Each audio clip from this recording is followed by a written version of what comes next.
Dairy milk दुनिया की पसंदीदा चॉकलेट्स में से एक है। हम सब शायद इसको कभी ना कभी खा चुके हैं। इस वीडियो में मैं आपको डेयरी मिल्क की कहानी बताऊंगा और आपको डेयरी मिल्क की फैक्ट्री की तरफ भी लेकर चलूंगा जहां ये चॉकलेट बनाई जाती है। दोस्तों, डेयरी मिल्क की कहानी 1824 में शुरू होती है। इंग्लैंड के शहर बर्मिंघम में एक आदमी जॉन कैडबरी रहता था। यहाँ इसका एक ग्रोसरी स्टोर था। उस दौर में इंग्लैंड में लोगों को अल्कोहल की लत लग चुकी थी। लोगों की सेहत बहुत खराब हो रही थी। इसीलिए जॉन ने सोचा कि एक ऐसी चीज बनाई जाए जो लोगों को अल्कोहल से दूर कर दे। दोस्तों, इसीलिए इसने एक चॉकलेट ड्रिंक इजाद की जो कि देखते ही देखते बहुत मशहूर हो गई। 7 साल के बाद 1831 में जॉन ने सोचा कि एक छोटी सी फैक्ट्री बना ली जाए जहां ये इस चॉकलेट ड्रिंक को बनाकर पूरे इंग्लैंड में बेचना शुरू हो गया।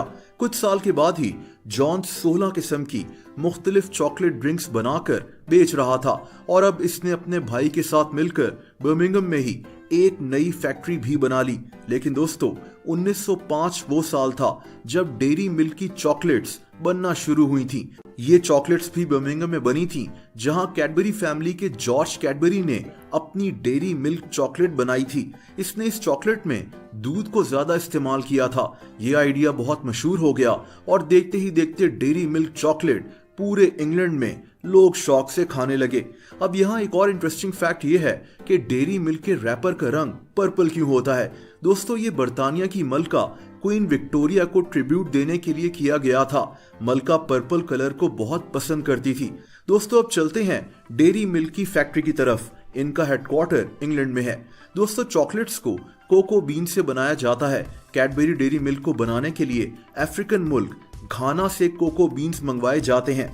घाना कोको बीन्स प्रोड्यूस करने के लिए काफी मशहूर है। घाना में ही कोको बीन्स को इनके शेल से निकाला जाता है और इन बीन्स को अच्छी तरह से ड्राई कर लिया जाता है। दोस्तों, इसके बाद ये कोको बीन्स इंग्लैंड में पहुंच जाते हैं। इंग्लैंड में कैडबरी की बहुत बड़ी फैक्ट्री मौजूद है। इसका नाम चॉकलेट ब्लॉक है। ये जो पाइप्स आप देख रहे हैं, इसके अंदर से चॉकलेट बहती है। इस फैक्ट्री में हर दिन 500 टन चॉकलेट बनाई जा सकती है। इंग्लैंड के शहर बर्मिंघम में कैडबरी का एक बहुत बड़ा वेयर हाउस भी मौजूद है जो कि 7 मंजिला है।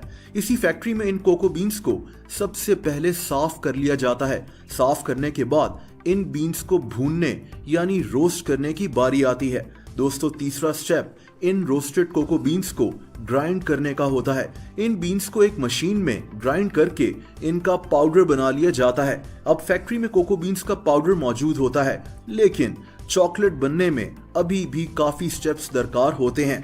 दोस्तों, इंग्लैंड में एक गांव है जिसका नाम मालब्रूक है। यहाँ भी कैडबरी की एक फैक्ट्री है। इस पाउडर को इसी फैक्ट्री में भेज दिया जाता है। यहाँ इस पाउडर में चीनी और क्रीम मिल्क मिलाई जाती है। इस सारे मिक्सचर को प्रोसेस कर एक थिक चॉकलेट निकाली जाती है, जैसा कि आप देख सकते हैं। दोस्तों, इसके बाद इस लिक्विड चॉकलेट को एक ओवन में डालकर इसको फिर से ड्राई किया जाता है और एक बार फिर से इसका पाउडर बना लिया जाता है। इसकी वजह यह होती है कि चॉकलेट का टेस्ट ज्यादा से ज्यादा एनहांस किया जाए, इसीलिए इसको कई दफा इस प्रोसेस से गुजारा जाता है।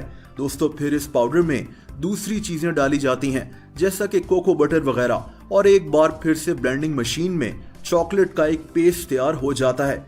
इसके बाद इस पेस्ट को चॉकलेट की फॉर्म में लाने के लिए फ्रीजर की तरफ भेज दिया जाता है। यहाँ तकरीबन 30 मिनट फ्रीज होने के बाद फाइनली डेयरी मिल्क की चॉकलेट निकल आती है, लेकिन अभी भी चॉकलेट पूरी तरह मुकम्मल नहीं होती। इसके बाद इस चॉकलेट पर शाइन लाने के लिए इसको एक मशीन से गुजारा जाता है जहां इस पर एडिबल शाइनिंग स्प्रे किया जाता है।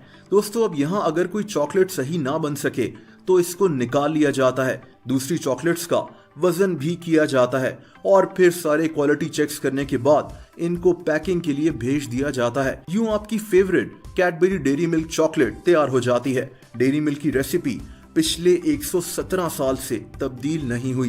दोस्तों, अगर आप किसी और प्रोडक्ट के बारे में भी जानना चाहते हैं तो कमेंट सेक्शन में जरूर